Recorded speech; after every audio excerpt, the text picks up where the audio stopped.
নক্ষত্রেরও একদিন পতন হয়। সাকিব আল হাসানও কি সেই পথে? অন্তত সমর্থকরা দেখে ফেলেছেন সাকিবের শেষটা। বিশ্বকাপে শ্রীলঙ্কার দক্ষিণ আফ্রিকার বিপক্ষে ব্যাট হাতে দায়িত্ব নিতে পারেননি। শক্তির জায়গা বল হাতেও ছিলেন উইকেট শূন্য। তাই তো সাকিবকে নিয়ে ক্ষোভ ঝেড়েছেন সমর্থকরা। পূব আকাশে আলোক বার্তা দিয়ে সূর্য ওঠে, আলোয় ঝলমল হয়ে ওঠে পৃথিবী। সে আলোকছটা একটা সময় গিয়ে নিভু নিভু আলোতে রূপ নেয়, হারিয়ে যায় গহীন অন্ধকারে। বাংলাদেশের ক্রিকেটে সবচেয়ে উজ্জ্বল নক্ষত্র সাকিব আল হাসান।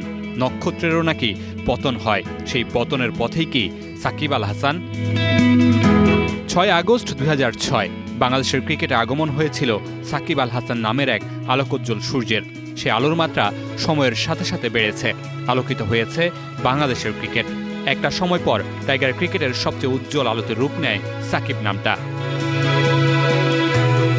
এই নামটা যে অন্য ধাতুতে করা, তার রক্তে নাচন বিশ্ব শাসন। দেশের গণ্ডি পেরিয়ে করেছেন বিশ্বজয়।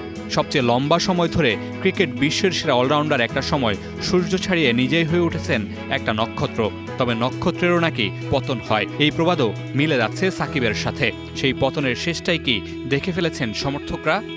সাকিব আসলে বয়স সাকিবের একটু বেড়ে গেছে। আমার মনে হয় সাকিব আর এখন পারফেক্ট না। নক্ষত্রের পতন হয়, বাট আমি মনে করি সাকিব কামব্যাক করবে খুব তাড়াতাড়ি। আমরা যে সাকিবকে চিনি, আমাদের বিশ্ব সেরা অলরাউন্ডার, সাকিব আসলে ওই পারফরমেন্সটা আসলে দিতে পারছে।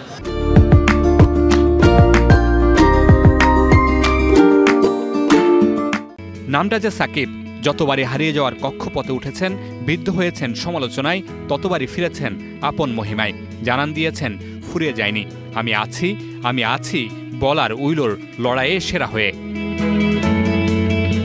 সবশেষ 8 আন্তর্জাতিক ম্যাচে সাকিবের ব্যাটে 20 রান এসেছে 3 বার। তবে সবচেয়ে হতাশার জায়গাটা তৈরি হয়েছে শক্তির জায়গা বোলিং নিয়ে। এই 8 ম্যাচের 5টাতেই উইকেটের দেখা পাননি। সবচেয়ে বেশি হতাশ করেছেন বিশ্বকাপের 2 ম্যাচে।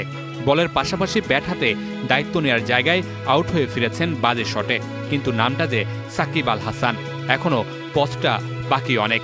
আগের মতোই আলোকোজ্জ্বল পথটাতে ফিরেন নাকি হারিয়ে যান কালের গহ্বরে, সেটাই এখন দেখার বিষয়।